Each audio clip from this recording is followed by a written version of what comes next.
Unaware his wife was the secret daughter of a trillionaire who owned the company he worked for, Derek Morrison signed the divorce papers with a satisfied smirk, his mistress Vanessa clinging to his arm in their modest apartment where his wife had paid most of the bills for 5 years. But what Derek didn't know as he handed those papers to his soon-to-be ex-wife Emma was that she had just received a private call from attorneys informing her of her biological father's passing and her inheritance of $350 million, making her one of the wealthiest women in the state overnight. His wife had always been quiet about her past, claiming she was an orphan raised in foster care. But the truth was far more complex. She had been secretly placed for adoption by tech trillionaire Victor Whitmore, founder and owner of Whitmore Technologies, the very company where Derek worked as a senior project manager and had met Vanessa, his ambitious secretary, who had convinced him his wife was holding him back from greatness. Emma had spent years supporting Derek's career, putting him through his MBA, networking for his promotions, and managing their household while working remotely as a freelance consultant. But he had grown distant after Vanessa started at Whitmore Technologies, complaining that Emma lacked sophistication and ambition despite her being the foundation of everything he had achieved. The divorce papers Derek had just served her included demands for half of their shared savings, money Emma had mostly contributed, and custody arrangements for their apartment lease. But nowhere in those papers did Derek account for the fact that his wife would soon control the very company that employed him, the board of directors already preparing to meet with her as the late Victor Whitmore's sole heir and new majority shareholder. Vanessa, who had orchestrated this entire divorce by feeding Derek's insecurities and promising him a life of passion and success she claimed Emma couldn't provide, stood in the apartment wearing expensive jewelry she'd charged to credit cards she expected Derek to pay off. But she had no idea that Emma's inheritance included not just liquid assets but controlling interest in a tech empire valued at $12 billion. As Emma quietly packed her belongings in the bedroom, she held the attorney's letter in her trembling hands, her mind reeling from the revelation that the man who had abandoned her as an infant out of fear of public scandal had watched over her from afar her entire life, ensuring she received an excellent education through scholarships and grants that were actually his doing, but never revealing himself until this moment when death forced the truth into the light. Derek, meanwhile, was already planning his future with Vanessa, talking about the promotion he expected, the house they would buy, and the expensive honeymoon they would take, but he remained completely unaware that his soon-to-be ex-wife now possessed the power to reshape his entire existence with a single phone call to the executive board. The question wasn't whether Emma would reveal her identity and use her newfound power, but how devastating her response would be when Derek finally learned the truth about who his wife really was, what he had thrown away, and how thoroughly he had destroyed his own future. Would Emma expose Derek's affair to the company's ethics board and watch his career crumble? Would she use her position as the company's new owner to show him exactly how much power the woman he deemed unsophisticated actually wielded? And would Vanessa remain by Derek's side when she discovered that the man she had manipulated into divorce had just walked away from a connection to unimaginable wealth and influence? The apartment was silent except for the sound of Emma's suitcase zipper closing, but Derek didn't notice because he was too busy texting Vanessa about dinner reservations to celebrate their freedom. Emma Whitmore, she would reclaim that name soon enough, stood in the bedroom doorway holding a single cardboard box containing 5 years of memories that Derek had already dismissed as worthless. But what she actually carried was the weight of a secret that would detonate both their lives within days. The divorce papers on the kitchen counter bore Derek Morrison's aggressive signature, the ink still wet from where he'd signed with flourish, but they also bore Emma's careful, measured signature that she'd added only after reading the attorney's letter 3 times, each reading making the irony deeper and more profound. Derek scrolled through his phone, his back to Emma, his mind already in the future he'd planned with Vanessa. But if he had turned around, he might have noticed the way Emma's hands no longer trembled, the way her shoulders had straightened, the way something fundamental had shifted in her bearing. She wasn't the broken woman he expected her to be, but Derek wouldn't realize this until it was far too late. "I'll be out by tonight," Emma said quietly, her voice steady despite the earthquake happening inside her chest. Derek glanced up briefly, his expression showing relief rather than regret, but he failed to recognize that Emma's calmness wasn't defeat. It was the eye of a hurricane gathering strength. "Probably for the best," he muttered, returning to his phone. "Vanessa says we should put this place on the market fast. Fresh start and all that." Emma nodded slowly, but she was calculating timelines, legal procedures, and the various ways a person's world could collapse when they discovered they'd betrayed someone who now controlled their professional destiny. "The apartment's in my name," she reminded him, her tone still even. "The lease, the deposit, everything." Derek waved dismissively, but his cavalier attitude revealed how little attention he'd paid to the practical details of their life together. "We'll figure it out. You can buy me out or whatever." Buy him out? Emma almost laughed at the absurdity, but she maintained her composure, her mind already 3 steps ahead of this conversation. The attorney's letter had been clear. She had 72 hours to claim her inheritance, sign the necessary documents, and assume her position on the board of directors at Whitmore Technologies. But Derek didn't know that in 72 hours, his entire world would transform in ways his limited imagination couldn't fathom.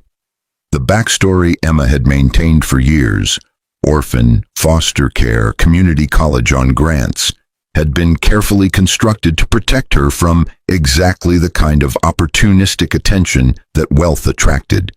But it had also been a test, one that Derek had failed spectacularly. Victor Whitmore had placed her for adoption 30 years ago, when his wife, threatened by an affair that had produced a child, had given him an ultimatum: the child or the marriage. But he had chosen his marriage and his company's reputation, while ensuring through anonymous trusts and foundations that his daughter received everything she needed: education, opportunities, safety, from a distance that tore at him for 3 decades. Emma had discovered pieces of this truth over the years through inconsistencies in her adoption paperwork and scholarships that seemed too perfectly timed, but she had never pursued the full story, perhaps afraid of what she might find.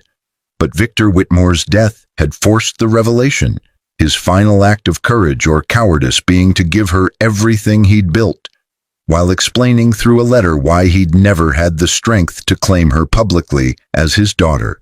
Derek's phone buzzed with another text from Vanessa, and his face lit up with the kind of excitement he hadn't shown Emma in years. But that enthusiasm was built on foundations of sand that would collapse the moment truth's tide came in. Vanessa found a great restaurant for tonight, that new place downtown, the expensive one. Celebration dinner. Celebrating what exactly? Emma asked, though she knew the answer. Our future, Derek said, finally looking at her directly, but his gaze held no guilt, no recognition of the devastation he was causing. Look, Emma, you're a good person, but we both know this marriage has been dead for a while. Vanessa makes me feel alive. She understands ambition. She gets the corporate world in ways you never could. The irony was so profound that Emma had to bite her lip to keep from revealing everything right then, but she knew that patience would make the revelation infinitely more impactful. Vanessa, who worked as Derek's secretary at Whitmore Technologies, had indeed understood the corporate world. She understood how to manipulate insecure men, how to identify targets, and how to position herself for maximum advantage. But Vanessa had made one catastrophic miscalculation. She had assumed Emma was exactly what she appeared to be, a quiet woman with no connections and no power. "I hope she makes you happy," Emma said, and she meant it in the most complicated way possible. Derek seemed satisfied with this response, interpreting her grace as acceptance rather than strategy, but he had never been particularly skilled at reading subtext or understanding that people often contain multitudes beneath their surface presentations. He returned to his phone, already mentally checked out of this conversation and this chapter of his life. Emma picked up her box and walked toward the door, but she paused at the threshold, looking back at the apartment where she'd built a life with a man who had ultimately valued her so little that he'd traded her for a woman who'd manipulated him with practiced precision. The furniture was mostly hers, purchased with her money, but she would leave it all because where she was going, she wouldn't need any of these modest possessions. "Derek," she said, her voice carrying a weight he didn't recognize, "do you remember when we met? I asked you what success meant to you." He looked up, confused by this sudden detour into memory, but he answered automatically.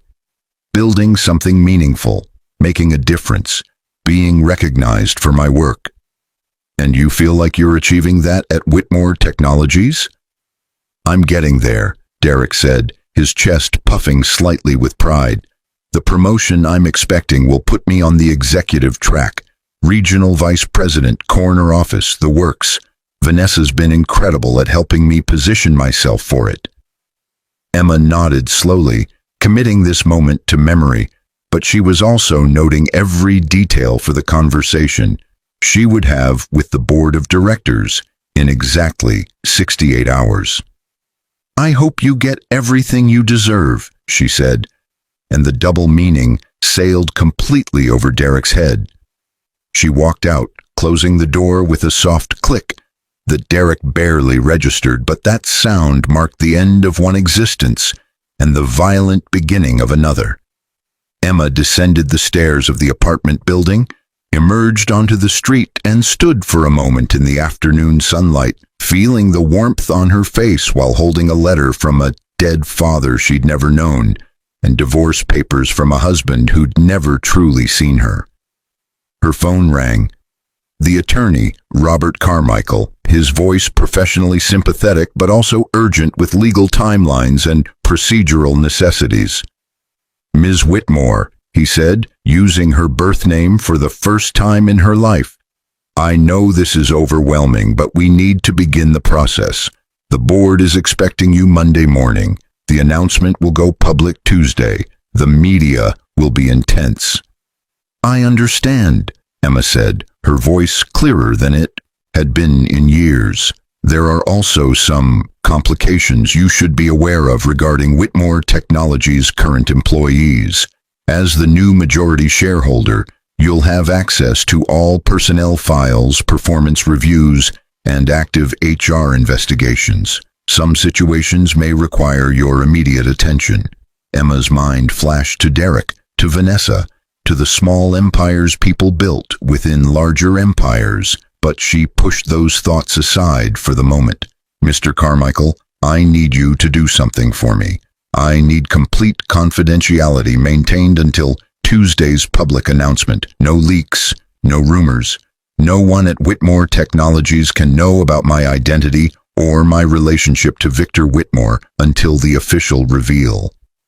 There was a pause on the line, but then Carmichael's tone shifted to something almost appreciative. "You have a plan."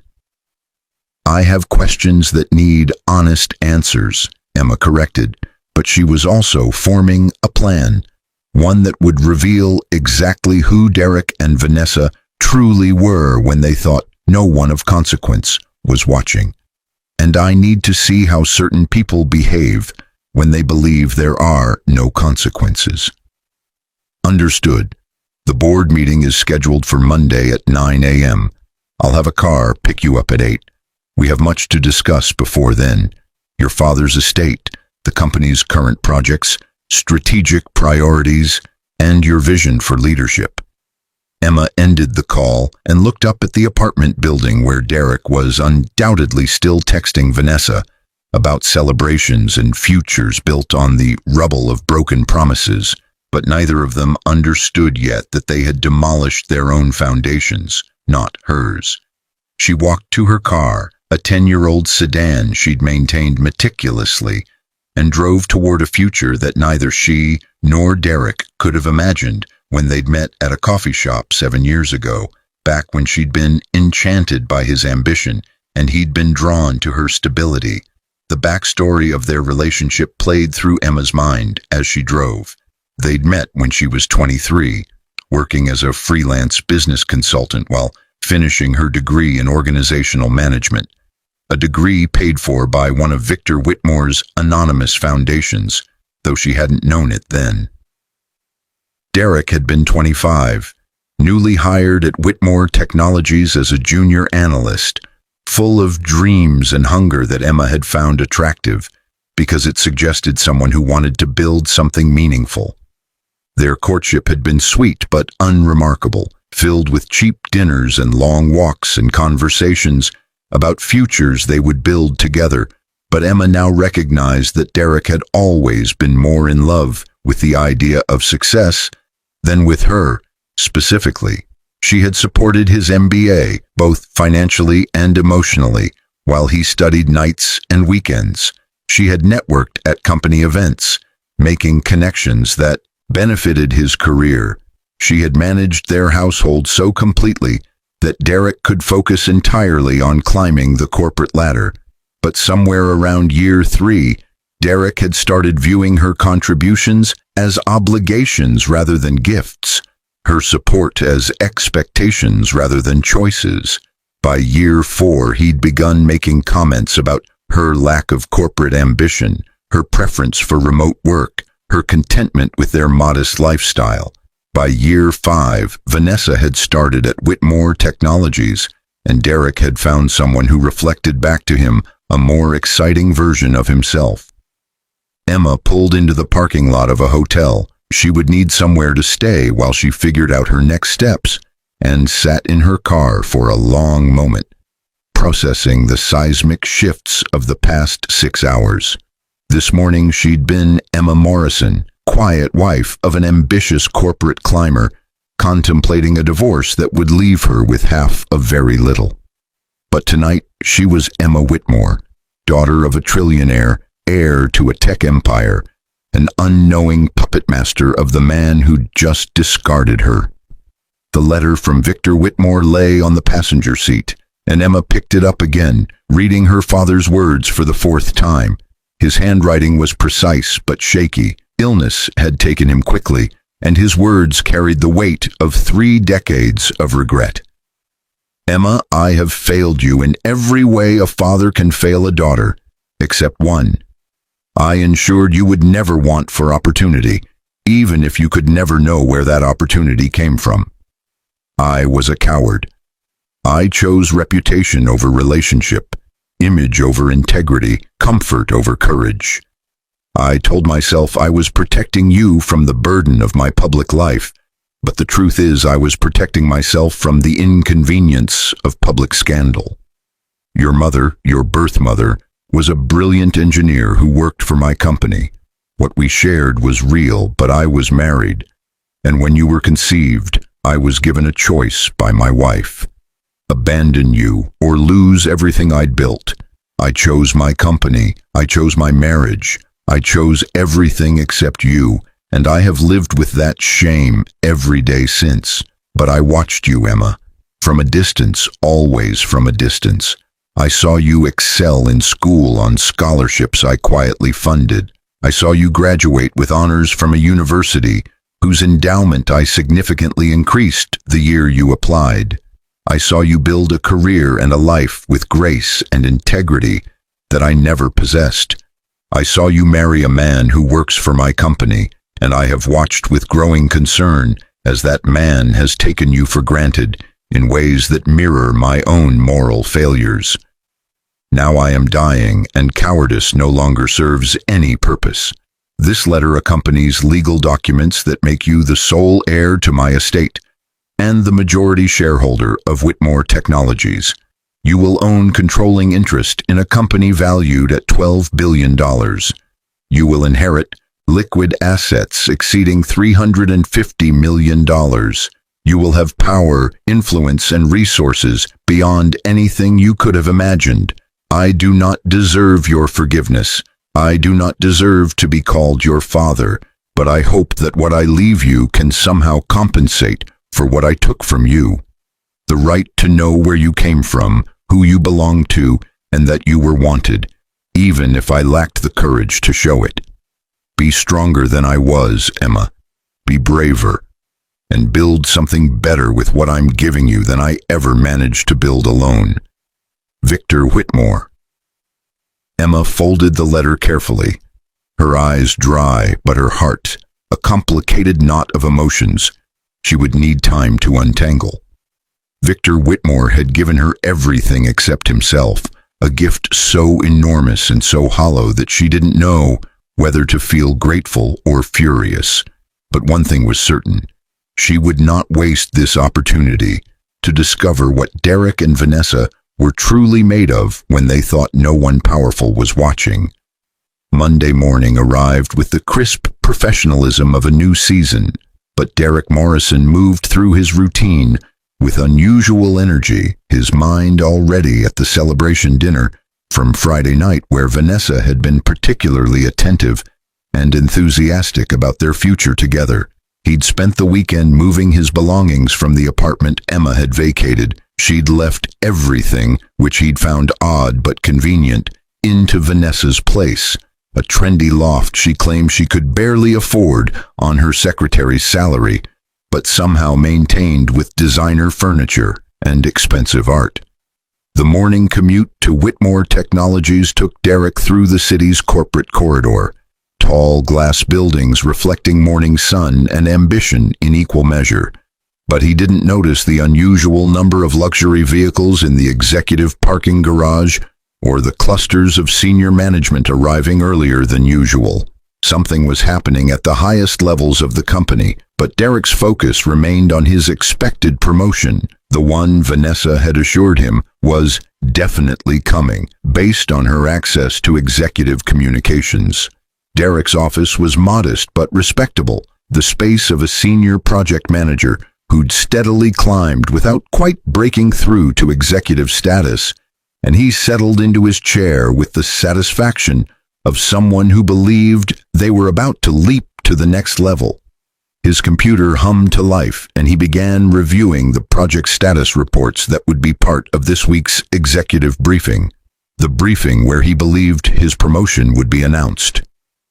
Vanessa appeared in his doorway at 8:30, her professional attire carefully calculated to suggest competence while maintaining the allure that had initially caught Derek's attention, but her expression carried unusual tension. "Have you heard anything about today's board meeting?" she asked, her voice low. Derek shook his head, but he felt a flutter of anticipation because board meetings often preceded significant company announcements. "Is it about the Q4 earnings? The investor calls?" "No one knows," Vanessa said, moving closer and dropping her voice further.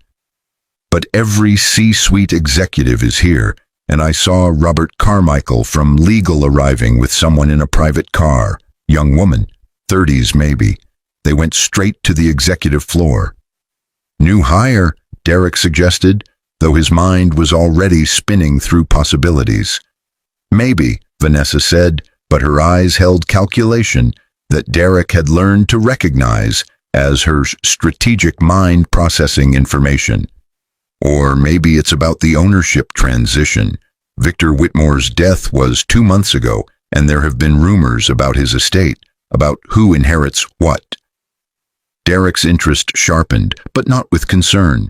He didn't yet understand how any of this could possibly connect to his personal life. "Whitmore had kids?" "Not publicly," Vanessa said, her tone suggesting she'd researched this thoroughly. But rich men always have secrets, and whoever inherits will have majority control. 51% stake. They'll effectively own everything. So we might have a new boss, Derek said, finding this interesting but not particularly relevant to his immediate concerns. As long as they don't restructure before my promotion comes through, I don't really care. Vanessa nodded, but her expression remained thoughtful in ways Derek didn't fully process because he had never quite understood that Vanessa's interest in him was directly proportional to his perceived value and positioning, not to any genuine connection. She had assessed Derek as a rising prospect when she'd targeted him, a man positioned for executive advancement who could be manipulated through his insecurities about his wife and his marriage. But if Derek's trajectory changed, so would Vanessa's loyalty. The morning progressed with unusual undercurrents throughout the building, whispers and speculation flowing through departments like electrical currents. But Derek remained focused on his work, confident in his position and blind to the gathering storm. At 11 a.m., an all-staff email arrived. Company-wide announcement tomorrow at 10 a.m. Attendance mandatory, details to follow. Derek's phone buzzed with a text from Vanessa. "This is big. Something major is happening." He texted back, "Maybe the new owner wants to introduce themselves. Put on a good show."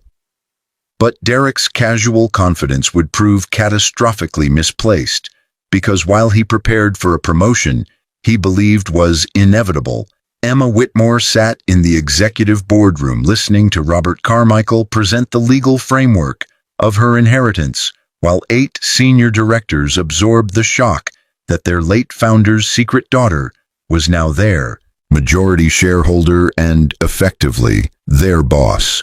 Emma had spent the weekend in intensive briefings, company financials, strategic initiatives, personnel challenges, competitive landscape, and what she'd learned had sharpened her understanding of exactly where Derek and Vanessa fit in the corporate ecosystem. Derek was competent but not exceptional, his advancement aided significantly by Emma's networking and support rather than by pure merit. Vanessa was flagged in HR notes as politically savvy and ambitious. Euphemisms that suggested she was skilled at manipulation but carefully avoided crossing lines that would trigger formal complaints. "The announcement tomorrow will shock the organization," said Margaret Torres, the CFO, a woman in her 50s with sharp eyes that had been assessing Emma since she'd walked into the room. "Victor kept this secret for 30 years. People will have questions. The media will be intense." "I understand," Emma said, her voice calm but carrying authority that surprised even her. "But I'm not interested in making this about personal drama or family secrets. I'm interested in understanding this company, its people, and where it's heading." James Kirkland, the COO, leaned forward with the kind of direct intensity that suggested he appreciated straight talk. "Ms. Whitmore, you now control 51% of a company worth $12 billion, but you've never worked in corporate technology. What are your intentions?" Emma had anticipated this question, and her answer was both honest and strategic. "My intentions are to learn, listen, and understand what my father built before making any significant changes. But I'm not a figurehead, and I'm not interested in being managed or handled. I will be actively involved in understanding every aspect of this company, including its culture, its challenges, and its people." The room absorbed this, but Emma noticed Margaret Torres nodding slightly with what might have been approval. "There are some personnel situations you should be aware of," Margaret said carefully. "Relationships between employees, potential conflicts of interest, situations that haven't quite crossed the line into HR violations but exist in gray areas." Emma's expression remained neutral, but her pulse quickened slightly. "Such as?" Margaret glanced at a tablet, then back at Emma. "Derek Morrison, Senior Project Manager, recently divorced, currently in a relationship with Vanessa Hartley, his secretary. The relationship began approximately 6 months ago, while Mr. Morrison was still married. There have been some concerns about preferential treatment, about Ms. Hartley's access to confidential information, and about Mr. Morrison's judgment. The room went very quiet, but if anyone noticed the slight tightening around Emma's eyes, they didn't comment on it. Robert Carmichael, who knew Emma's connection to Derek, watched her carefully, but Emma's voice remained steady when she spoke. "What actions have been taken?" "The situation has been monitored but not formally addressed," Margaret said. "The affair wasn't technically a policy violation, since Ms. Hartley reports to Mr. Morrison willingly, and she's never filed a complaint.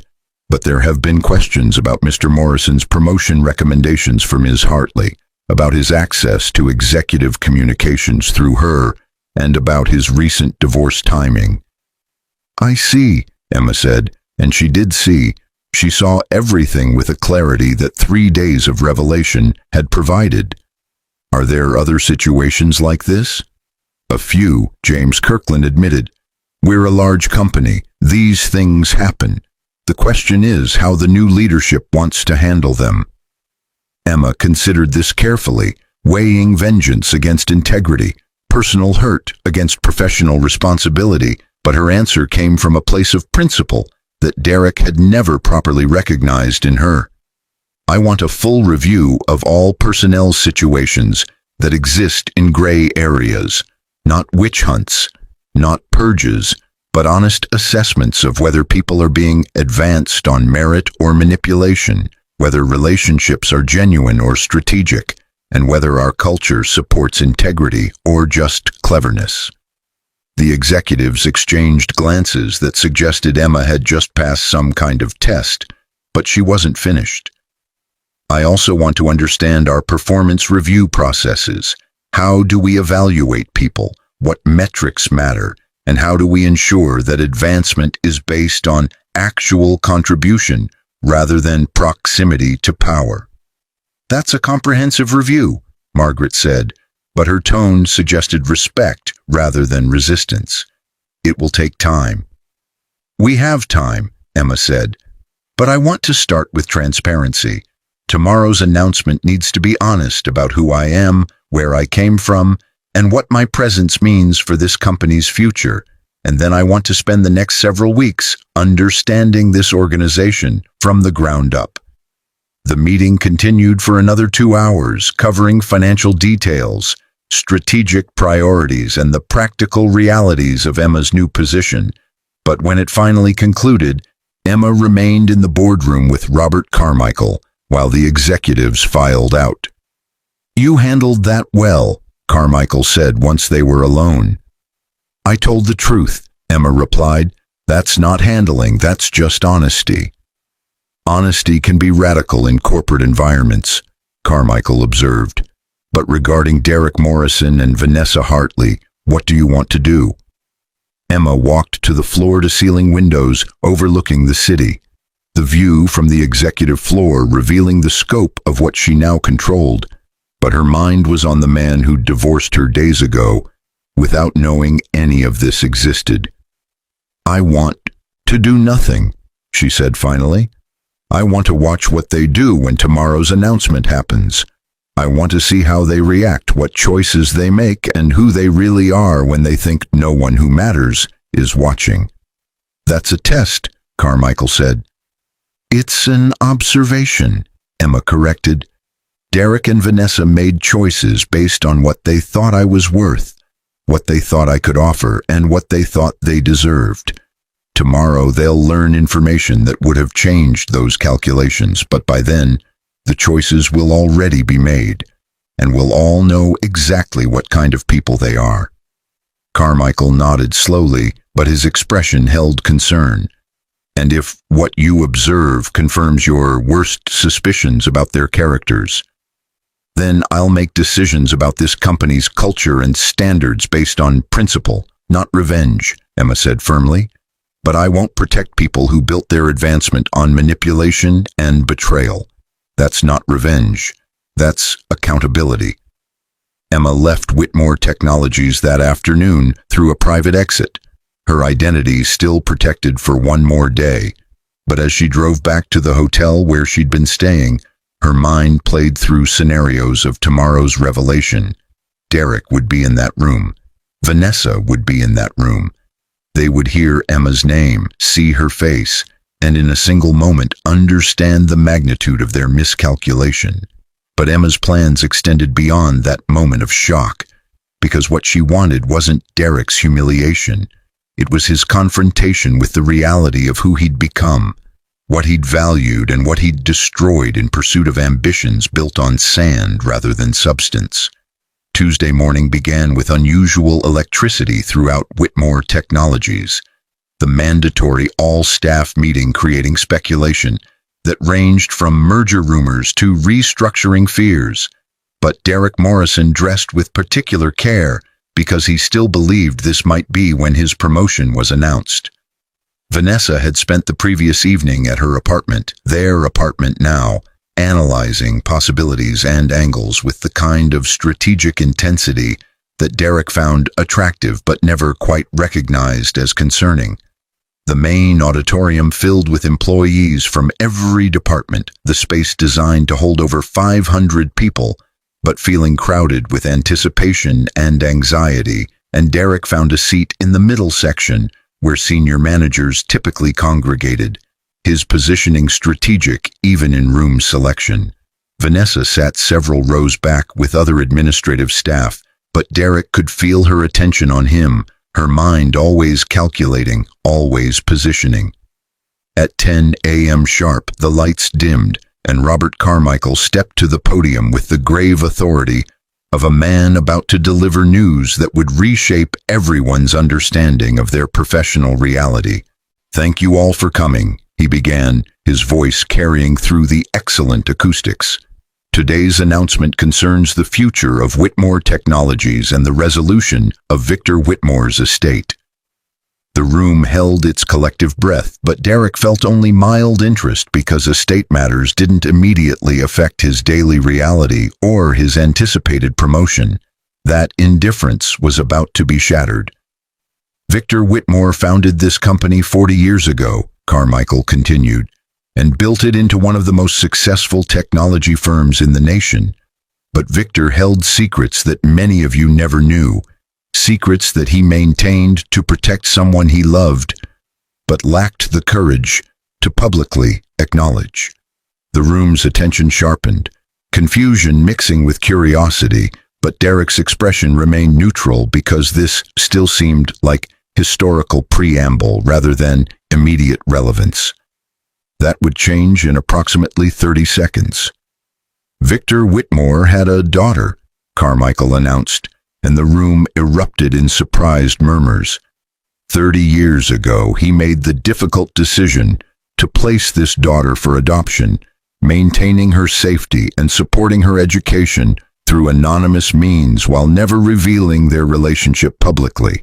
But in his final wishes, Victor corrected this failure by leaving his estate and controlling interest in this company to his daughter, making her the majority shareholder and effective owner of Whitmore Technologies. Derek's interest increased marginally, but he still didn't understand how this could possibly impact him personally. The idea that he might know this mysterious heir, might have been married to her, might have just divorced her, remained completely outside his realm of possibility. "Ladies and gentlemen," Carmichael said, "I'd like to introduce you to Emma Whitmore, Victor Whitmore's daughter and the new majority owner of this company." The lights came up on the stage, and Emma walked out from the wings, her posture straight, her expression composed, her presence commanding in ways Derek had never seen in all their years of marriage. But it took him a full 3 seconds to recognize her, because his brain couldn't process that the woman on stage and his ex-wife could possibly be the same person. The auditorium exploded in shocked whispers and gasps, but the loudest sound was Derek Morrison's sharp intake of breath as his world tilted violently off its axis. His face went white, then red, then white again as his mind raced through implications like a computer processing catastrophic error codes.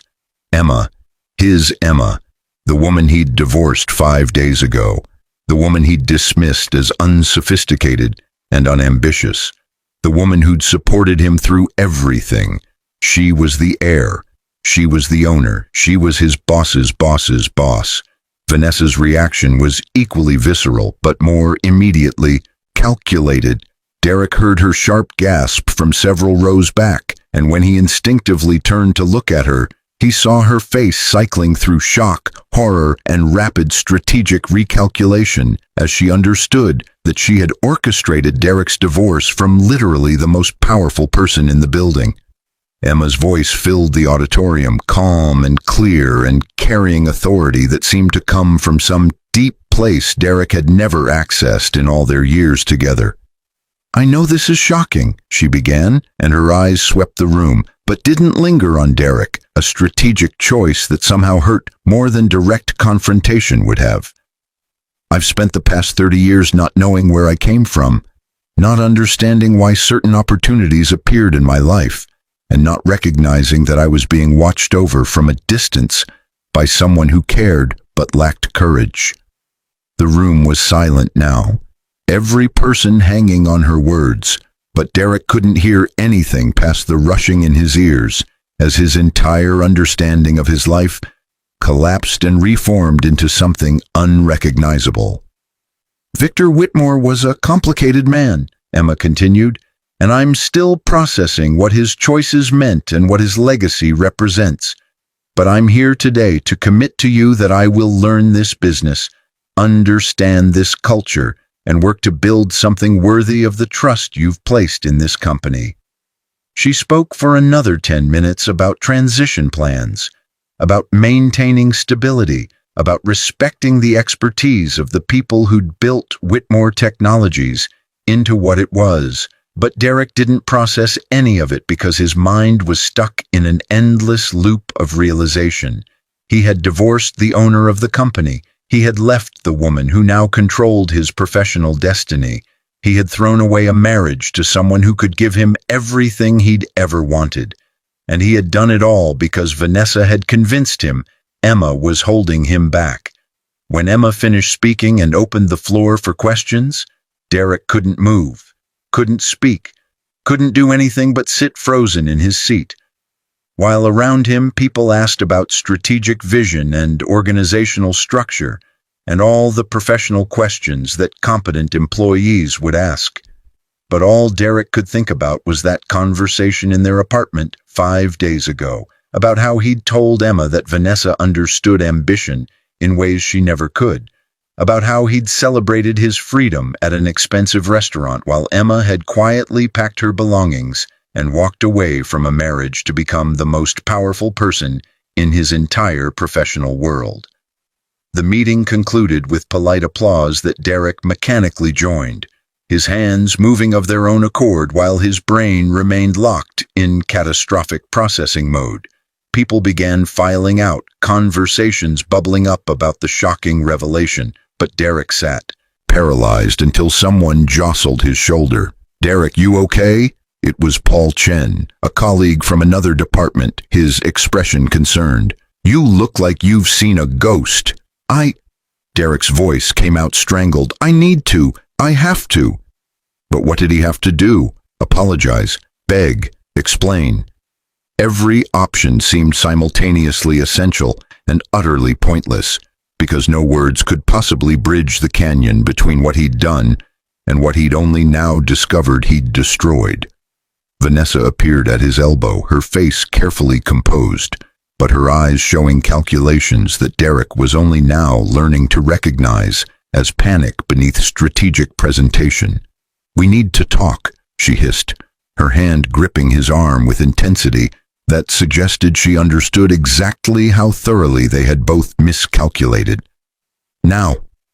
Derek let himself be pulled from the auditorium, his legs moving automatically while his mind remained several minutes behind, still processing the image of Emma on that stage, speaking with authority he'd never imagined she possessed, while revealing an identity that rewrote their entire history. They ended up in an empty conference room, and Vanessa immediately began pacing with the frantic energy of someone whose carefully constructed plans had just collapsed. "Did you know?" she demanded, her voice sharp with accusation. "Did you have any idea who she was?" "Of course not," Derek's own voice finally returned, but it came out defensive and shrill. "She told me she was an orphan, foster care, community college on grants. How was I supposed to know her father was Victor Whitmore?" "She's the majority shareholder," Vanessa said, still pacing, her mind visibly working through angles and options. "She controls everything. She controls your career. She controls my job. She controls our entire futures, and you just divorced her." "You pushed me to divorce her." Derek's shock was converting to anger, a defensive response to overwhelming guilt. "You said she was holding me back. You said I deserved someone who understood my ambitions."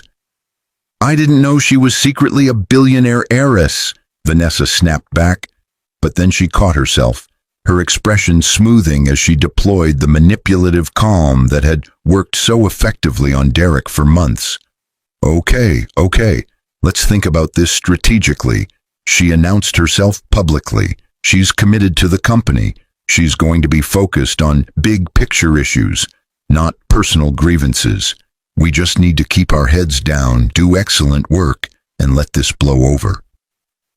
But Derek's mind was elsewhere, replaying conversations with Emma, remembering the way she'd supported him, the way she'd never complained when he spent nights studying for his MBA, the way she'd networked at company events to help his career, and the way she'd quietly accepted the divorce without fighting or pleading or making it difficult. He'd interpreted her grace as weakness, her support as obligation, her quiet strength as lack of ambition. But what if everything he'd believed about Emma was wrong? What if everything he'd valued about Vanessa was hollow? "I need to talk to her," Derek said suddenly. "Absolutely not," Vanessa responded immediately. "That's the worst possible move right now. You need to give her space. Let things settle and approach this professionally, not emotionally." But Derek was already moving toward the door, his mind made up in the way of people who finally understand they've made catastrophic mistakes and become desperate to fix them before the consequences fully materialize. "She was my wife. I need to explain. I need to apologize." "Derek, stop!" Vanessa's voice carried command that had always worked before, but Derek was no longer listening, because for the first time in months, he was seeing clearly, and what he saw was that Vanessa had manipulated him into destroying the most important relationship in his life for her own strategic purposes. He left the conference room despite Vanessa's protests, his mind singularly focused on finding Emma, on explaining that he'd made a mistake, on somehow convincing her that what they'd had was real and could be salvaged despite his betrayal. But as Derek navigated the building toward the executive floor, he didn't yet understand that Emma wasn't interested in explanations or apologies. She was interested in watching what choices Derek would make now that he understood the cost of his previous choices. Derek reached the executive floor and found himself facing an assistant he'd never met, a professional woman in her 40s who assessed him with the kind of protective evaluation that gatekeepers to power learn to deploy instinctively. "I need to see Emma," Derek said, his voice urgent. "Emma Whitmore, it's important." "Do you have an appointment, Mr. Morrison? Derek Morrison, we were..." But how did he describe what they were? Ex-spouses, former partners, victims of his own terrible judgment? The assistant's expression shifted to something that might have been pity or judgment or both. "Ms. Whitmore is in meetings all day, Mr. Morrison. If you'd like to schedule an appointment, I can check her calendar for availability next week." Next week. The words hit Derek like cold water because they made clear that whatever access he'd once had to Emma through marriage was gone now, replaced by professional hierarchies and executive protocols. "Please," he said, his voice cracking slightly, "just tell her I need to talk to her. 5 minutes. That's all I'm asking." The assistant studied him for a long moment, then picked up her phone and spoke quietly into it. Derek couldn't hear the conversation, but he saw her expression shift through several complicated emotions before she hung up.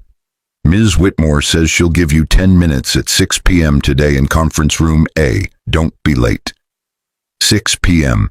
Derek had 8 hours to figure out what to possibly say to the woman he'd betrayed, dismissed, and divorced, only to discover she'd been secretly powerful beyond his imagination all along.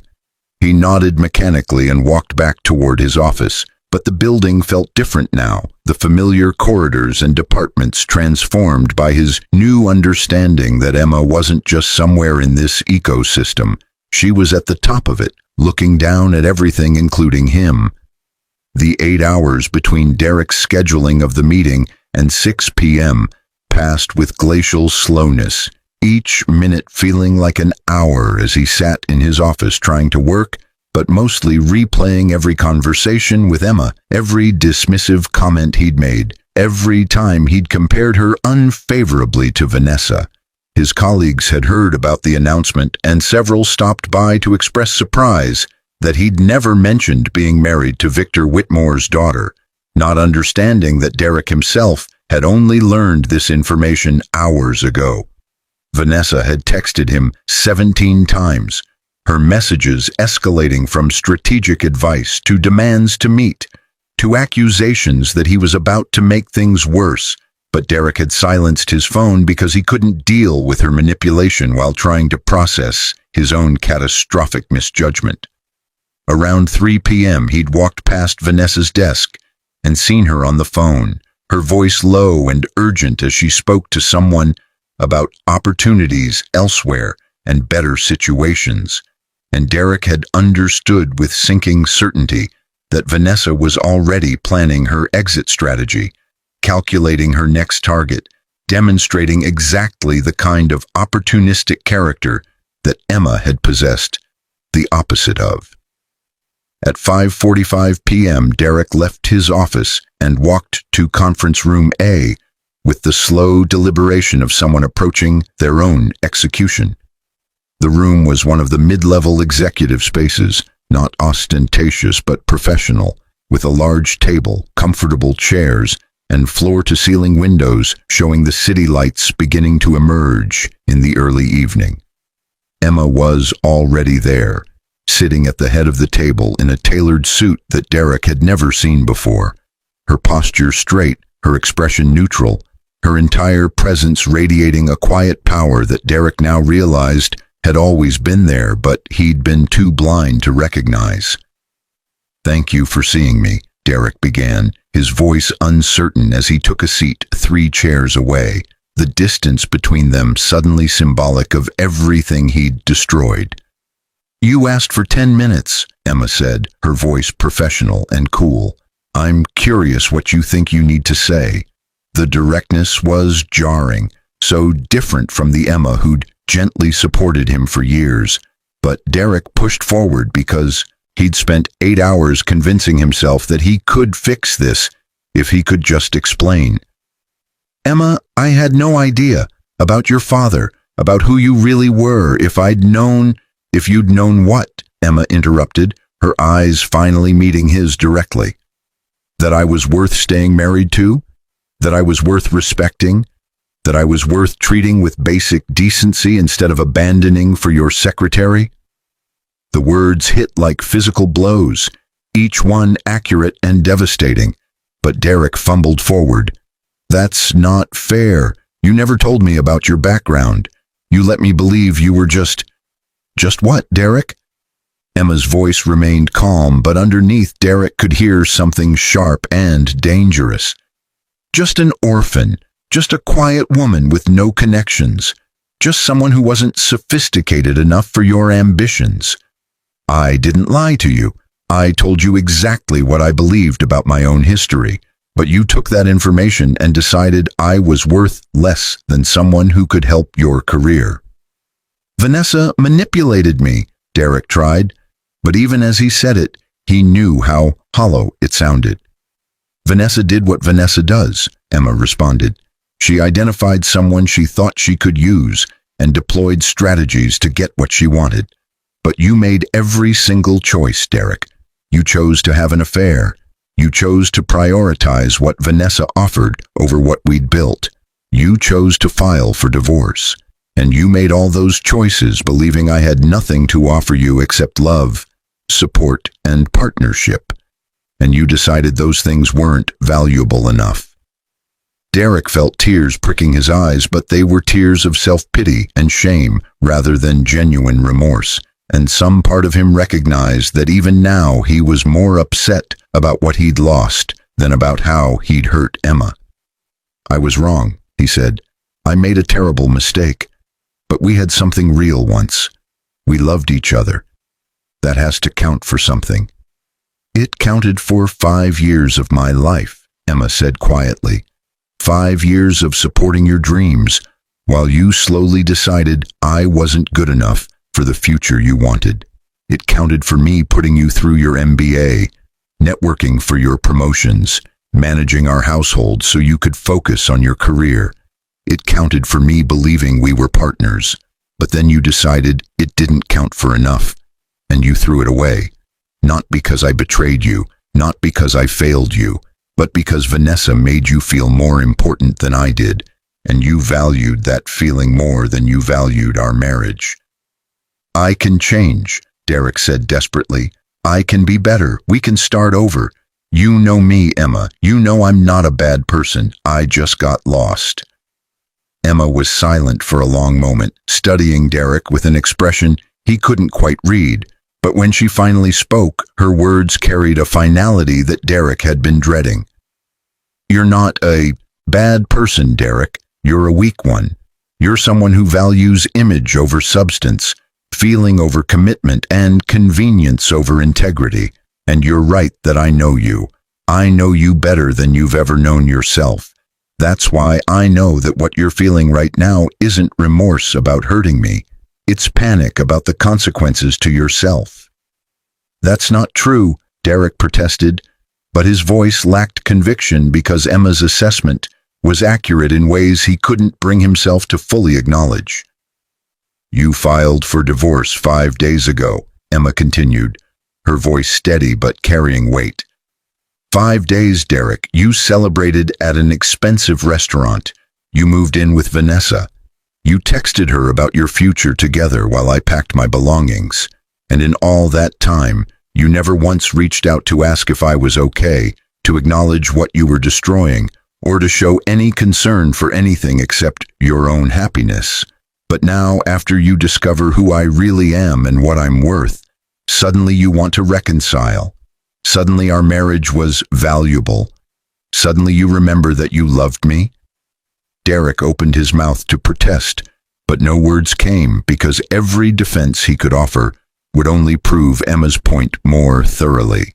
I gave you access to the most important parts of my life, Emma said. My time, my energy, my support, my love. And you took all of it for granted because you thought I had nothing else to offer. You thought I was just a quiet woman with no ambitions and no value beyond what I could do for you.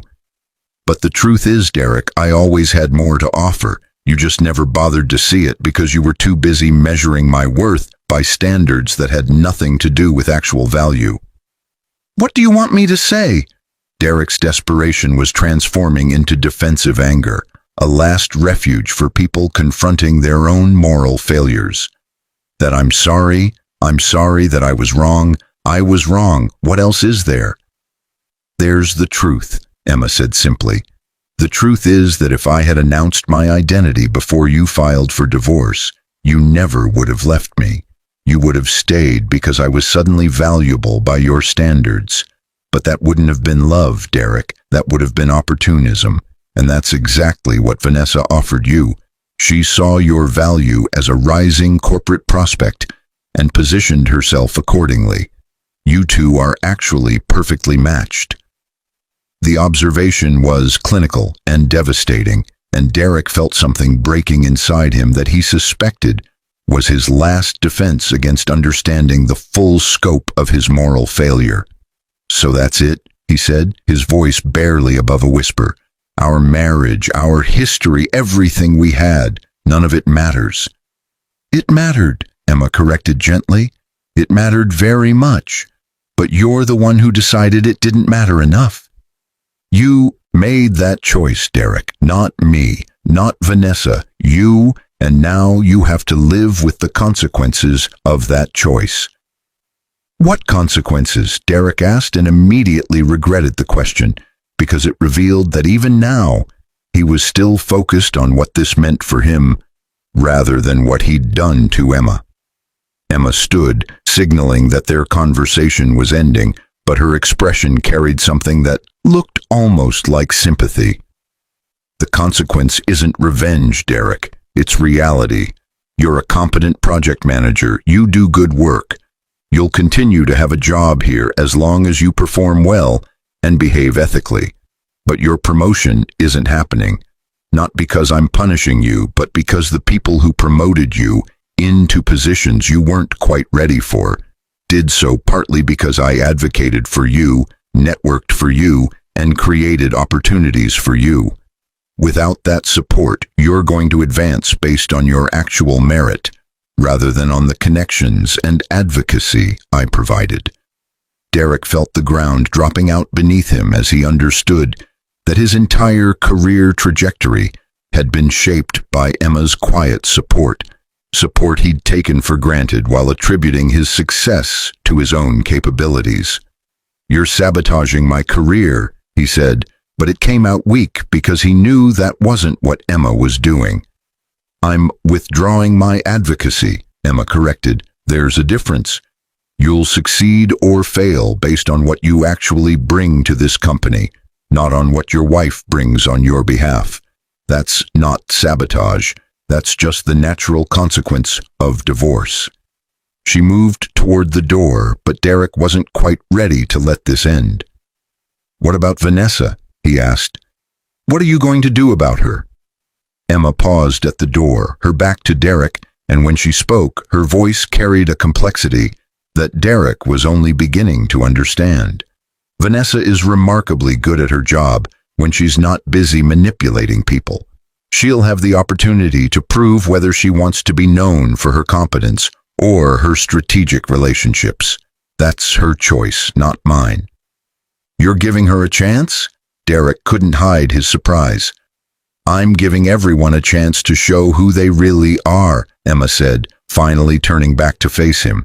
"Including you, Derek. You can choose to learn from this, to become someone who values people for who they are rather than what they can do for you. Or you can remain who you've been, someone who measures worth by status and advantage. But either way, you'll live with the consequences of who you choose to be." With that, Emma left, and Derek sat alone in the conference room as darkness fell outside the windows and inside his own understanding of who he was and what he'd done. He had come to this meeting hoping to fix his mistake, to somehow reclaim what he'd thrown away, but what he'd learned instead was that Emma had never been his to reclaim because he'd never truly valued her as a complete person, only as a supporting character in his own narrative of success. The worst part, Derek was beginning to realize, wasn't that he'd lost Emma's wealth or power or connections. The worst part was that he'd lost someone who had genuinely loved him, who had supported him without expecting recognition, who had been exactly the kind of partner everyone claimed they wanted but few people actually valued when they had it. And he'd lost her not because she hadn't been enough, but because he hadn't been and might never be the kind of person who deserved what she'd offered. The weeks following Emma's announcement transformed Whitmore Technologies in ways subtle and profound, the culture shifting as people recalibrated their understanding of power, value, and integrity under leadership that prioritized substance over appearance. Emma threw herself into understanding the company. spending time in every department, asking questions that revealed both her intelligence and her genuine interest in the people who made the organization function. Her approach was neither revolutionary nor vindictive. It was simply honest, and that honesty created ripple effects throughout the system. For Derek, those weeks were a study in uncomfortable revelation as he watched from a distance, while Emma built relationships with executives and employees alike, her natural integrity and intelligence earning respect that had nothing to do with her wealth or ownership, and everything to do with who she actually was. The promotion Derek had expected never materialized, but neither did any overt punishment. He simply found himself evaluated based on his actual performance rather than on connections he no longer possessed. And that evaluation revealed him to be exactly what Emma had suggested: competent but not exceptional, capable but not extraordinary. The hardest part wasn't the professional stagnation, but the social revelation as Derek watched colleagues who'd respected him begin to subtly shift their attitudes once they understood the full story of his divorce. The details had leaked gradually, not from Emma, who maintained complete discretion, but from people who'd been at that final meeting, who'd seen Derek's face when Emma was announced, who'd pieced together the timeline of his affair with Vanessa and his divorce from a woman he'd only later discovered was the company's owner. Corporate social structures are remarkably sensitive to moral calculations, and Derek found himself increasingly isolated, not through any official action but through the natural consequences of people choosing not to associate with someone who demonstrated such profound misjudgment and opportunism. Vanessa's trajectory proved even more instructive. She'd spent the first week after Emma's announcement in a state of strategic panic, updating her resume, reaching out to contacts, positioning herself for an exit that would minimize damage to her carefully cultivated professional image. But then something unexpected happened. Emma had called Vanessa to her office for a conversation that Vanessa had anticipated would end with her termination, but instead had ended with an offer. "You're skilled at understanding systems and positioning within them," Emma had told Vanessa, her voice carrying neither judgment nor warmth, just professional assessment. "The question is whether you want to be known for manipulating those systems or for contributing to them. If it's the latter, you have an opportunity here. If it's the former, you should probably find somewhere else to deploy those skills." Vanessa, to her credit or her continued strategic calculation, had chosen to stay, but she'd also withdrawn from her relationship with Derek with ruthless efficiency once she'd recognized that his value had plummeted while his complications had increased. Derek had watched this unfold with a growing understanding that Vanessa had never cared about him as a person, only as a vehicle for her own advancement, and that recognition forced him to confront uncomfortable truths about why he'd found her attractive in the first place. Emma, meanwhile, was discovering aspects of her father's legacy that complicated her feelings about her inheritance in ways she hadn't anticipated. Victor Whitmore had indeed watched over her from a distance, ensuring opportunities without revealing himself, but he'd also built a company that sometimes prioritized profit over people, growth over ethics, and appearance over substance. Emma found herself in the position of inheriting not just wealth, but responsibility for systems that didn't always align with her values, and she attacked that challenge with the same quiet determination she'd brought to supporting Derek's career, except now she was supporting something larger and potentially more meaningful. She restructured the performance review system to emphasize contribution over connection, merit over manipulation. She implemented transparency measures in promotion decisions that made it harder for people like Vanessa to advance through strategic relationships rather than actual competence. She established programs for employees in situations similar to her own past, people with talent but without obvious connections, or advocates who might otherwise be overlooked by systems that rewarded visibility over capability. The changes weren't dramatic or revolutionary, but they were significant, and they gradually transformed Whitmore Technology's culture from one that tacitly accepted political maneuvering to one that increasingly valued integrity and substance. Some people left, including several executives who'd thrived under the previous system, but many more stayed and thrived under leadership that recognized them for what they contributed, rather than who they knew. Derek watched all this from his position of competent mediocrity, no longer rising but not exactly falling either, just existing in the middle of the pack where his actual capabilities placed him. The hardest moments came when he'd see Emma in the cafeteria or the hallways. Her presence never quite comfortable but never overtly hostile either, as she treated him with the same professional courtesy she extended to all employees. Nothing more, nothing less. The complete absence of special consideration somehow more painful than active antagonism would have been. One evening, approximately 2 months after Emma's announcement, Derek found himself working late on a project deadline, and he encountered Emma in the building's lobby as she was leaving. For a moment, they stood in the kind of awkward proximity that former intimates sometimes experience, neither quite sure what acknowledgement was appropriate or expected. "Derek?" Emma said simply, her tone neutral.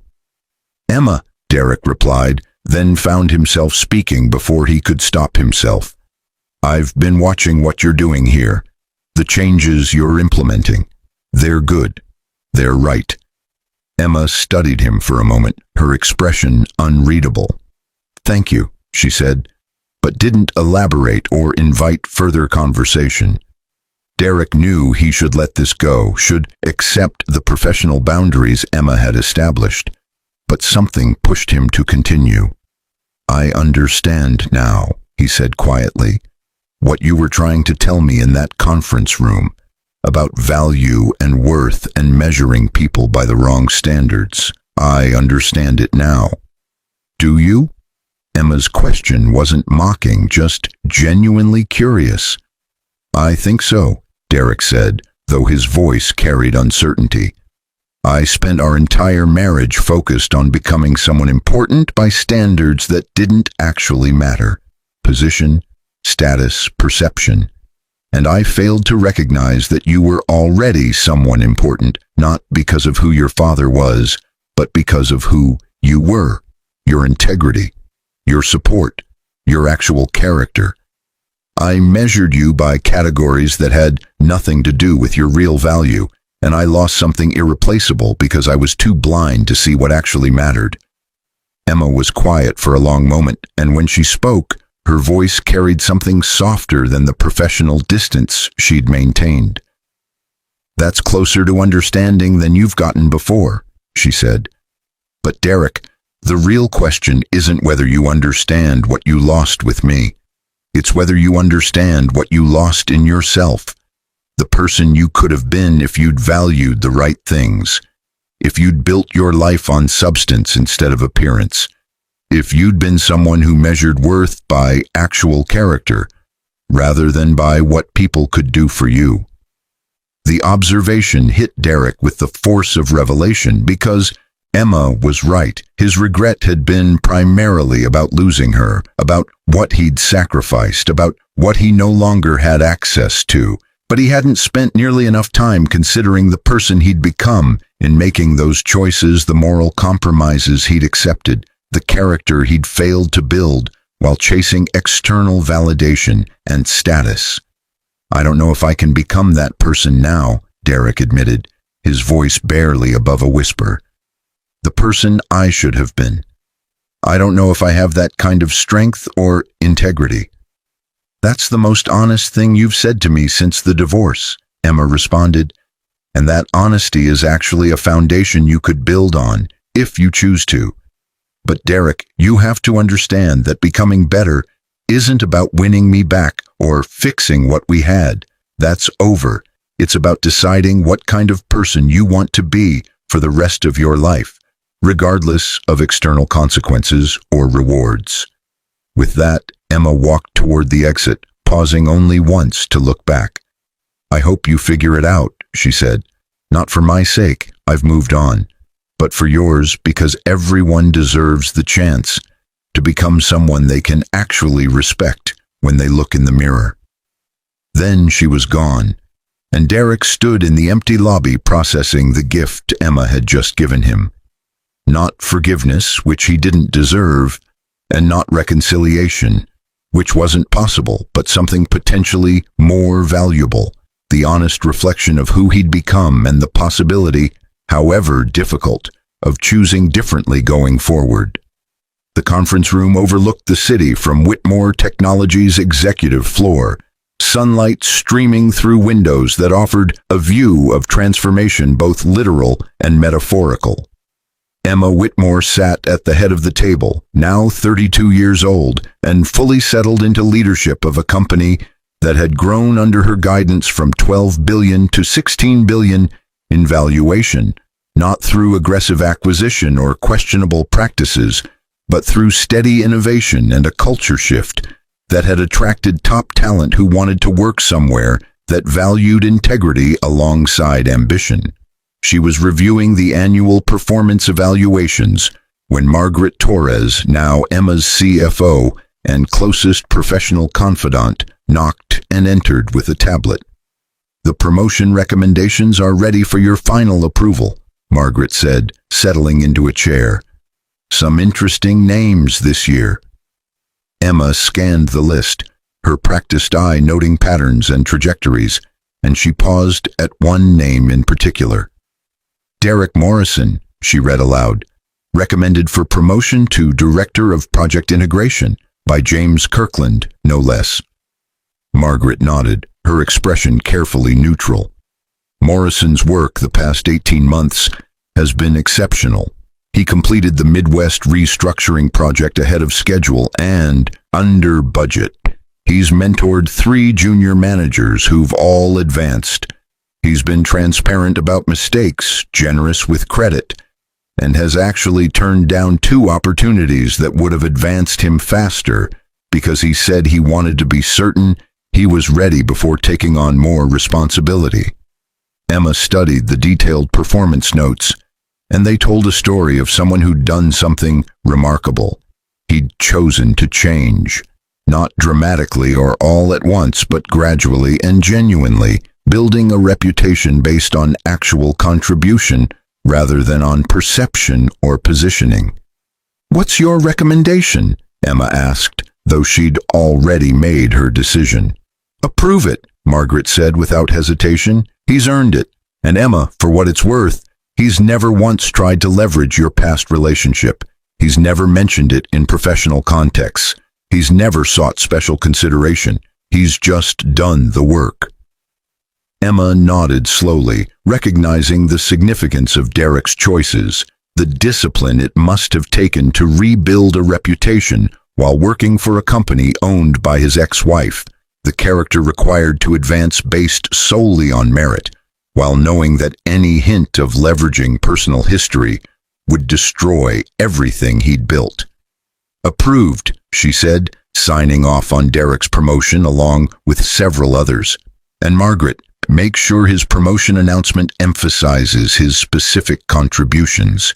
He's earned recognition for what he actually did, not for managing a complicated situation with grace."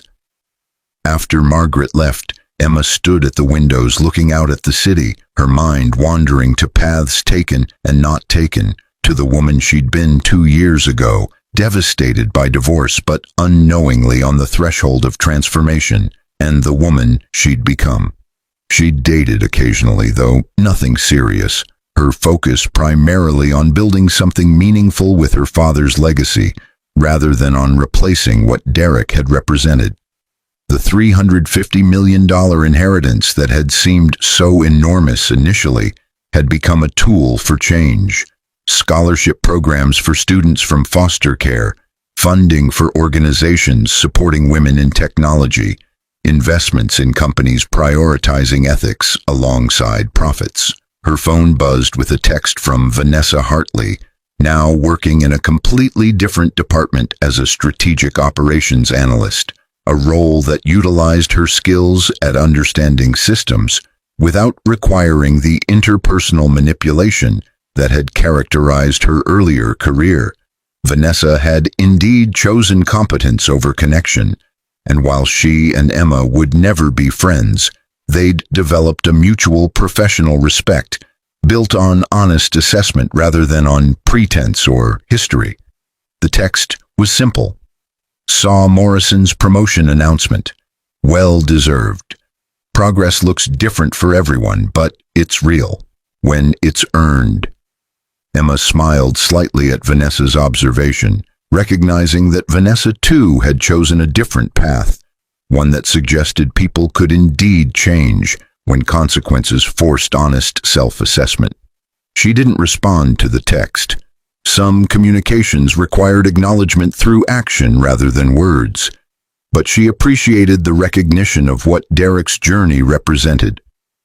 That evening, Emma left the office at a reasonable hour, one of the benefits of building a culture that didn't worship overwork, and drove to a small restaurant where she was meeting with a group of young professionals from her scholarship program.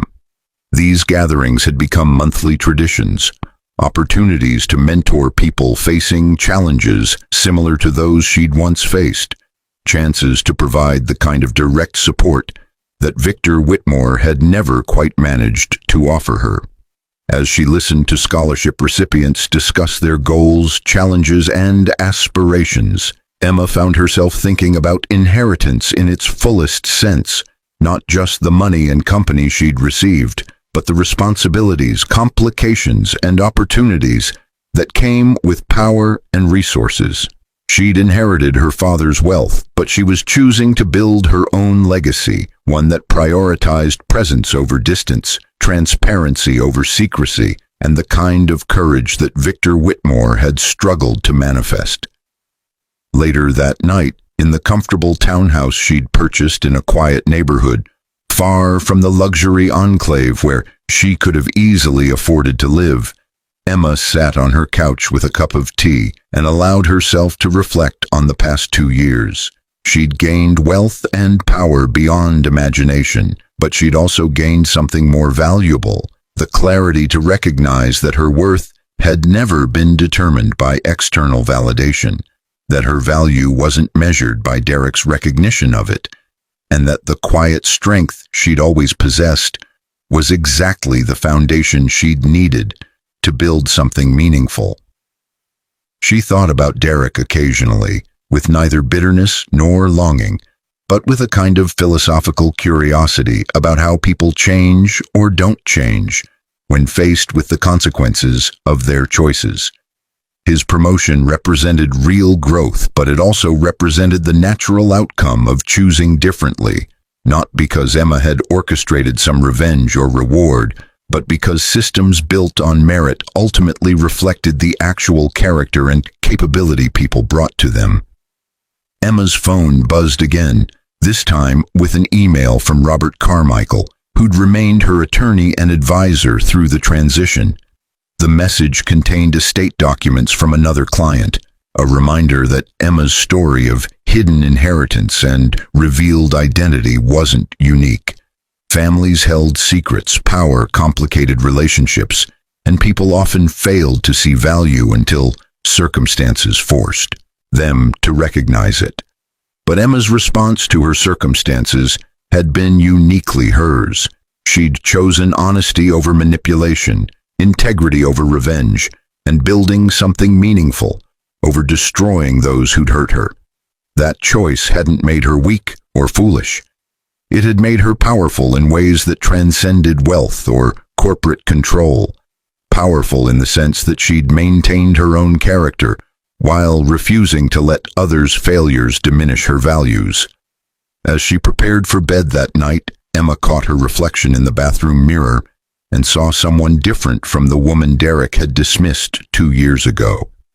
Not because her external appearance had dramatically changed, but because she now carried herself with the confidence of someone who understood their own worth, independent of anyone else's assessment.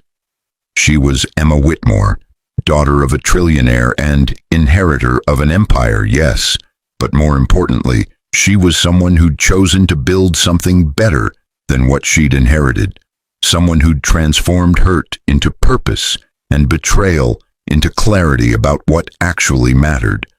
The question of what Derek learned from their story, what Vanessa learned, what others who heard about Emma's journey might learn, those remained open questions that each person would answer through their own choices.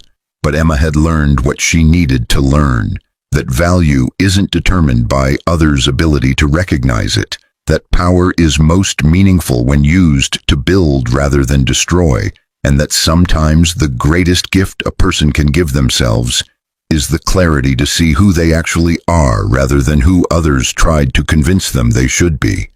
And that understanding, Emma realized as she turned off the lights and settled into the comfortable bed in her modest townhouse that she'd chosen, despite being able to afford mansions. That understanding was worth more than $350 million, more than controlling interest in a $12 billion company, more than all the external markers of success that people like Derek had spent their lives chasing, because Emma had something that couldn't be inherited or purchased or taken away by anyone else's choices.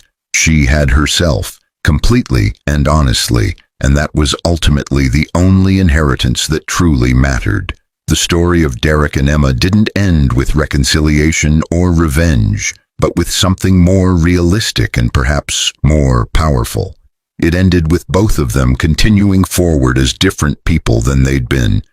Derek slowly building a character based on earned integrity rather than manipulated perception, and Emma building a legacy that honored both where she'd come from and who she'd chosen to become.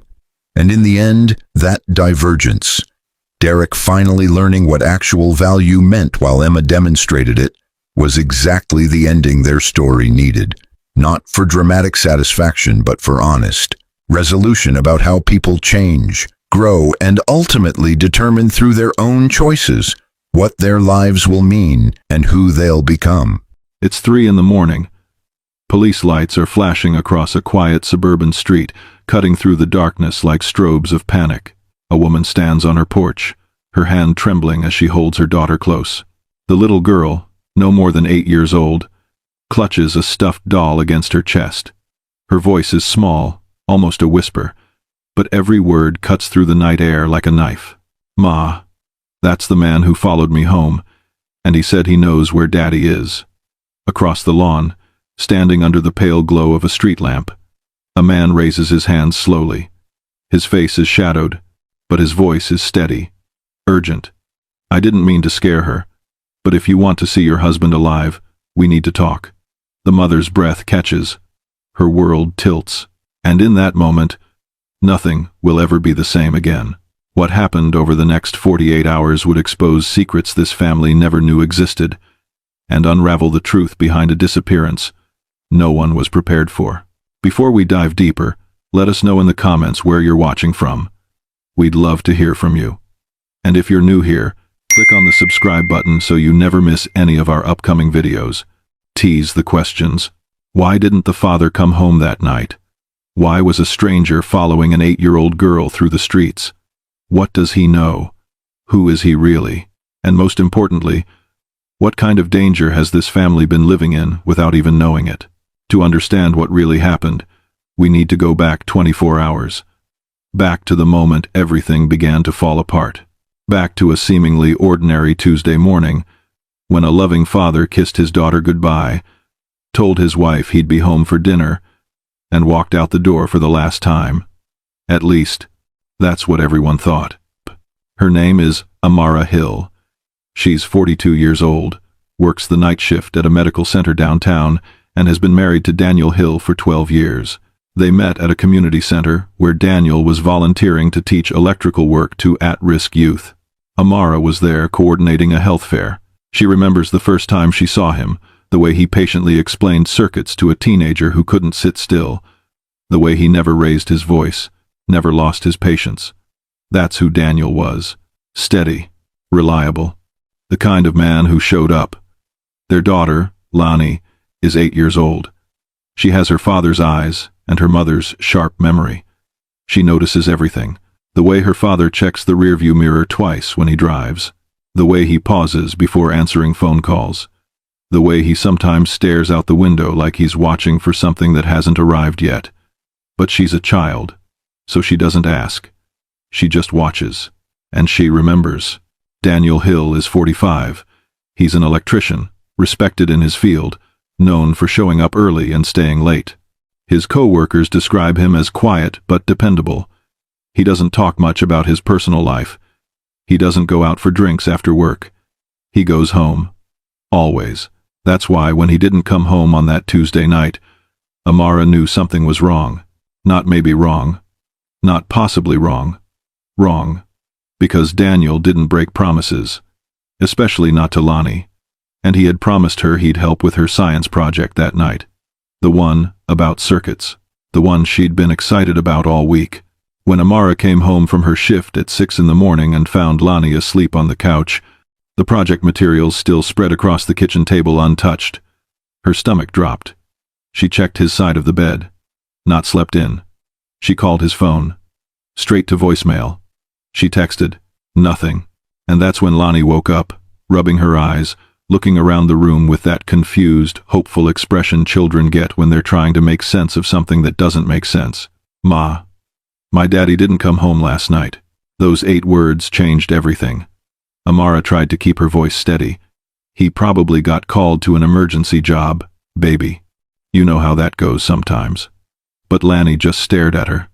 And Amara could see it in her daughter's eyes. She didn't believe it either. By noon, Amara had called Daniel's supervisor. He told her Daniel had clocked out at 4:30 the previous afternoon. Said he had an urgent errand to run. Never said what, never said where. That wasn't like him. Daniel always communicated, always let someone know where he was going. One of his co-workers, a man named Jerome, pulled Amara aside in the parking lot.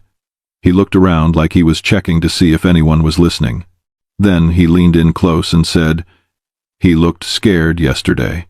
I asked him if everything was okay, and he just nodded, but his hands were shaking." Amara felt her chest tighten. Scared of what? Jerome shook his head. I don't know. But whatever it wasn't small. That evening, Amara picked Lonnie up from school, like always. They walked the same route they always walked. 3 blocks down Maple Street. Turn left on Oakwood, then home. But halfway down Oakwood, Lonnie tugged on her mother's sleeve. Ma, that man is following us. Amara turned. There was a man about 20 feet behind them. Hooded jacket. Hands in his pockets. Walking at the same pace. When Amara stopped, he stopped.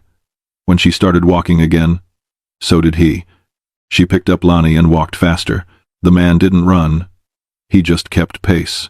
By the time they reached their front door, he was gone. But the feeling stayed. That cold, creeping certainty that someone was watching. That night, Amara locked every door. Every window. She kept the lights on. She didn't sleep. And at 2:30 in the morning, she saw him again, standing under the street lamp across from their house. Just standing there, watching. She called the police. When the officers arrived, the man didn't run. He raised his hands slowly and started walking toward them. Amara's heart was pounding so hard she could hear it in her ears. One of the officers stepped forward. "Sir, we need you to identify yourself." The man's voice was calm. Too calm. "My name is Colin Reed. I'm not here to hurt anyone. I'm here because Daniel Hill is in danger, and if his family doesn't know what's going on, they're in danger too."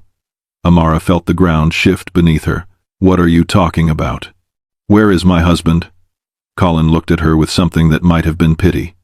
"I don't know where he is right now, but I know why he disappeared, and I know who's looking for him." The officer cut in. "You need to come down to the station and make a statement." Colin nodded. But before he got into the police car, he looked back at Amara. "Check his toolbox, the one he keeps in the garage. There's something in there he didn't want you to find. But you need to see it now. Amara didn't wait for the police to leave. She went straight to the garage. Daniel's red toolbox sat on the workbench, exactly where it always was. She opened it. Wrenches, screwdrivers, electrical tape.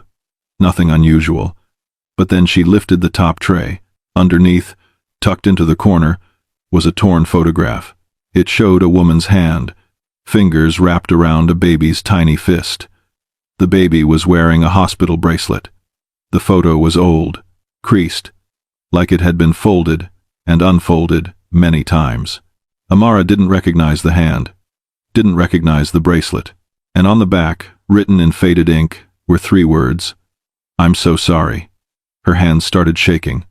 Who was this woman? Whose baby was that?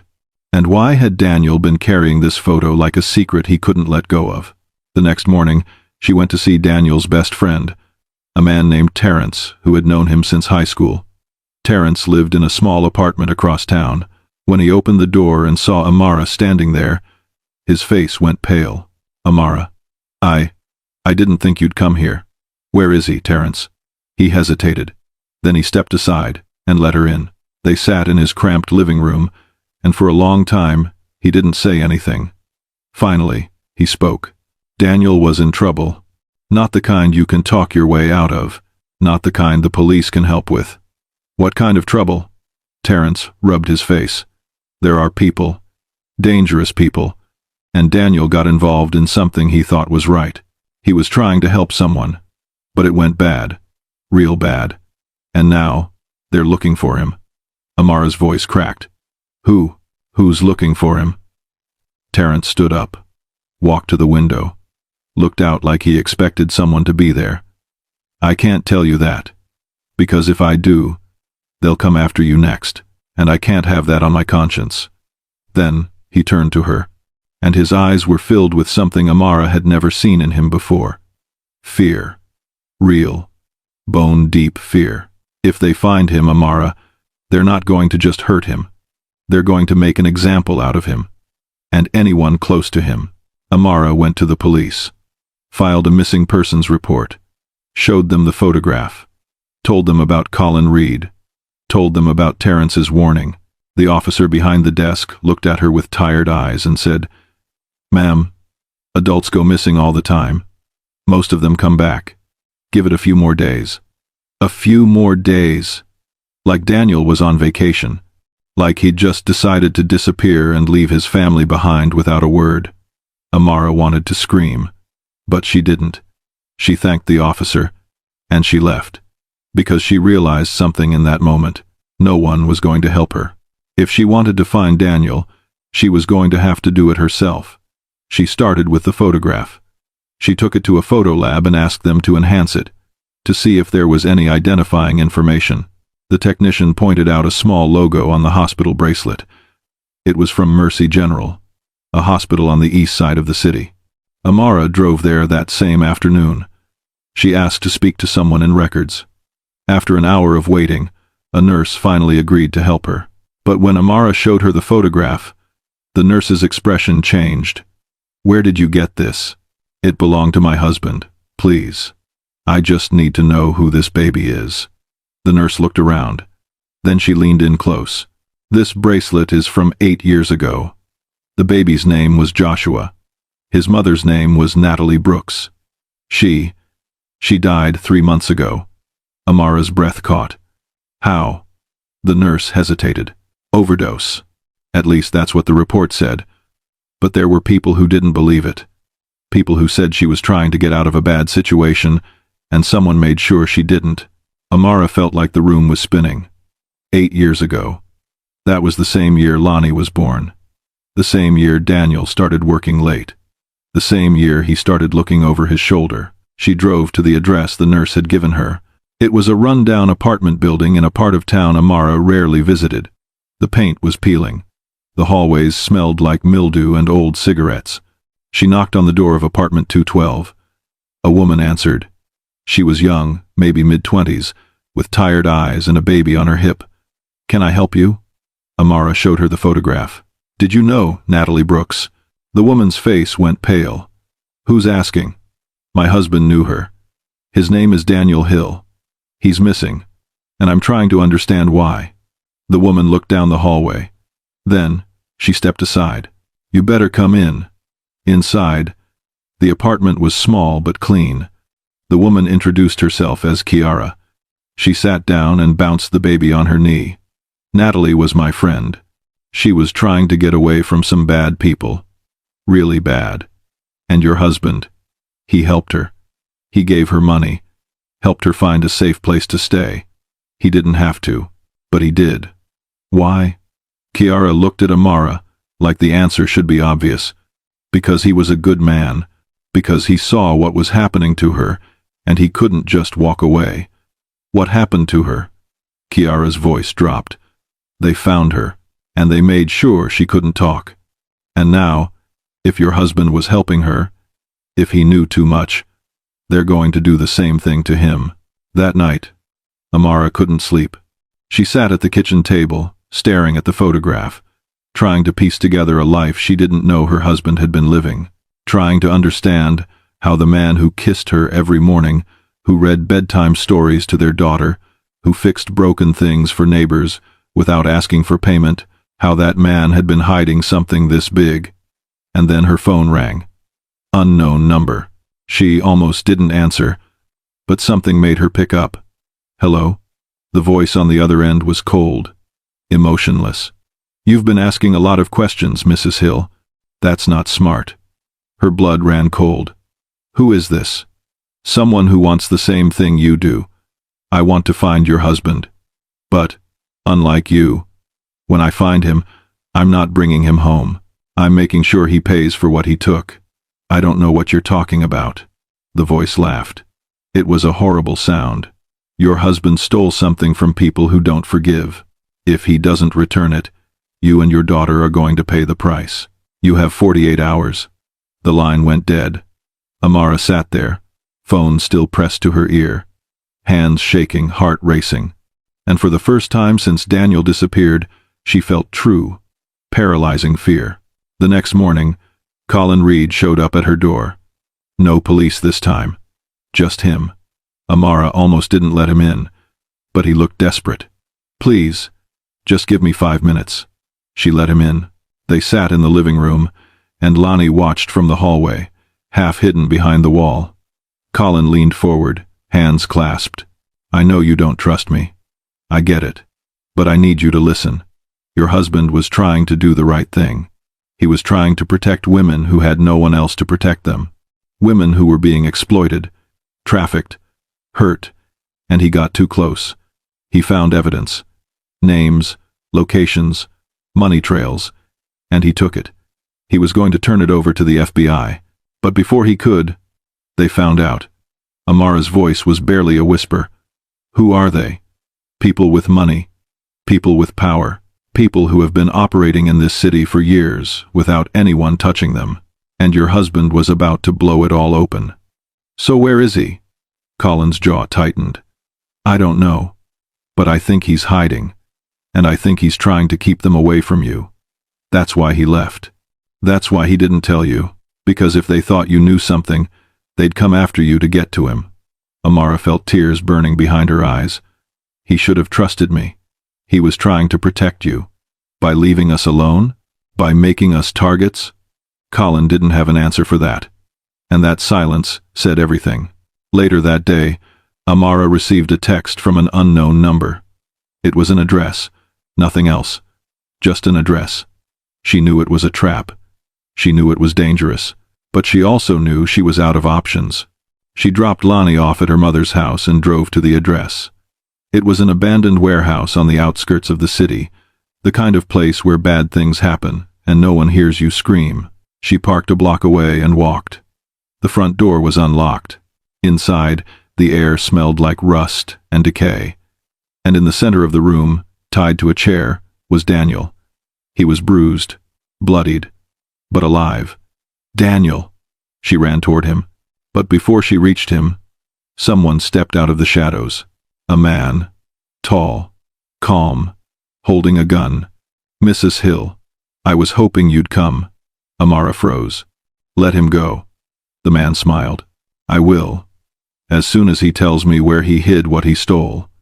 But he seems to think protecting strangers is more important than protecting his own family. Maybe you can convince him otherwise. He walked over to Daniel and pressed the gun to his temple. You have 10 seconds. Where is it? Daniel looked at Amara. His eyes were filled with pain, with regret, with love, and he said, I'm sorry. I'm so sorry. And then the door exploded open. Colin Reed came through that door like a storm. He wasn't alone. There were 2 other men with him. They moved fast. Professional. One of them tackled the man with the gun. Another grabbed Amara and pulled her back. Colin cut the ropes binding Daniel. We need to move. Now. They ran. Out the back. Into a waiting van. Amara held Daniel as they sped away, her hands shaking, her heart pounding. What is happening? Who are these people? Colin turned from the front seat. These are people who've been trying to stop the same organization your husband was investigating. We've been working undercover for months, but we didn't know Daniel was involved until it was almost too late. Daniel coughed. His voice was weak.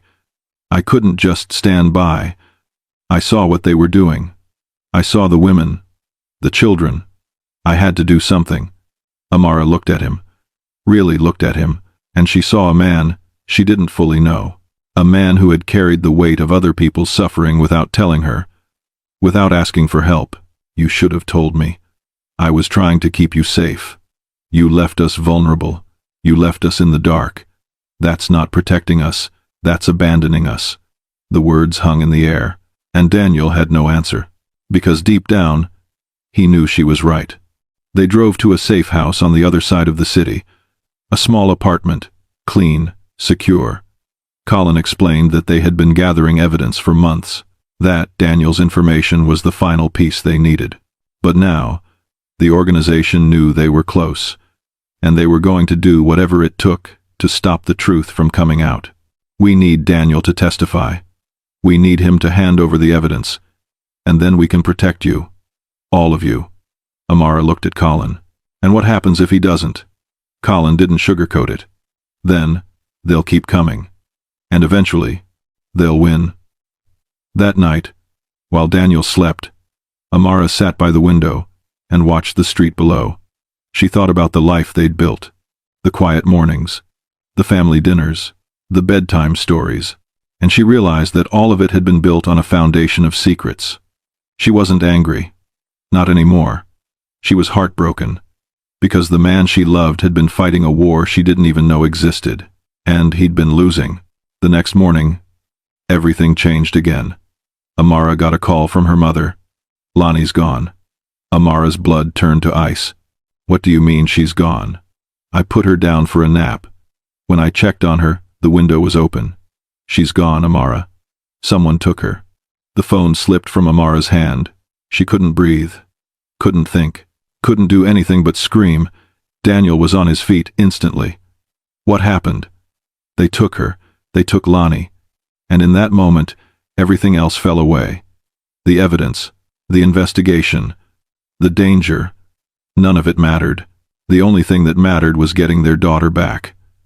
Colin was already on the phone, calling his contacts, pulling strings. We'll find her, I promise. But Amara wasn't listening. She was already out the door. The next 6 hours were the longest of Amara's life. Colin's team traced Lonnie's location to a house on the edge of town. The same people who had Daniel. The same people who had been operating in the shadows for years. This was their final move. Their endgame. Amara wanted to go in. Wanted to kick down the door herself. But Colin stopped her. If you go in there, they'll kill her. Let us do this. She's my daughter. I know. And that's why you need to trust me. She didn't want to. But she did. Because she had no other choice. Colin's team moved in at dawn. Fast, silent, efficient. They breached the house, secured the targets, and in a back bedroom, huddled in the corner, was Lonnie. She was scared, but she was alive. When Amara ran into that room and scooped her daughter into her arms, she felt something break inside her. All the fear, all the anger, all the pain. It poured out in sobs she couldn't control. "I'm here, baby. I'm here. You're safe." Lonnie clung to her. "I knew you'd come, Ma. I knew you'd find me." Daniel was there too. He wrapped his arms around both of them, and for the first time in days, they were together. Broken, but together. The organization was dismantled. Arrests were made. Daniel's testimony, combined with the evidence he'd gathered, was enough to bring down people who had operated with impunity for years. Women who had been trapped were freed. Children who had been exploited were rescued. And the city that had turned a blind eye for so long finally had to face the truth. But for Amara and Daniel, the victory felt hollow, because the cost had been too high. Their daughter had been terrorized. Their family had been torn apart, and the trust they'd built over 12 years had been shattered. It would take time to rebuild. Maybe years, maybe forever. But they were willing to try, because that's what family does. They fight, they forgive, and they find a way forward, even when the road is broken, even when the scars are deep. 6 months later, Amara and Daniel sat on their porch.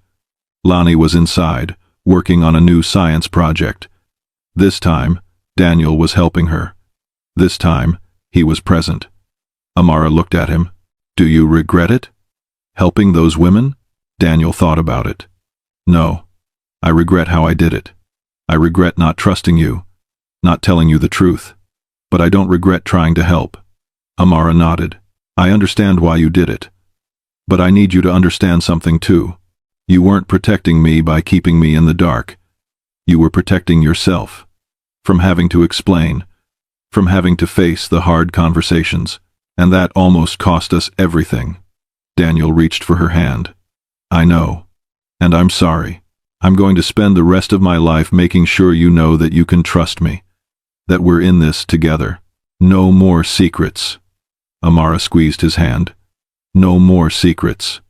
It wasn't a happy ending. Not really. It was something more complicated. More real. It was a new beginning.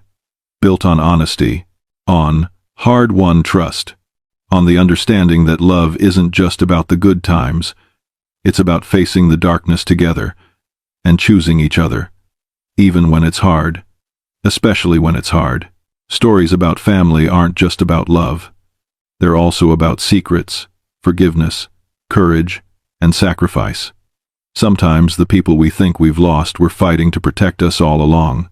And sometimes, the only way to save the people we love is to let them see who we really are. Flaws and all. Scars and all. Truth and all. What would you have done in Amara's shoes? Do you believe Daniel should have told her earlier, or was he protecting her the only way he knew how? If you were in Daniel's position, would you have taken the same risk? And how would you rebuild trust after something like this? Share your thoughts below. We love hearing your perspective. And if this story touched your heart, make sure to subscribe. We have more powerful stories coming that you won't want to miss.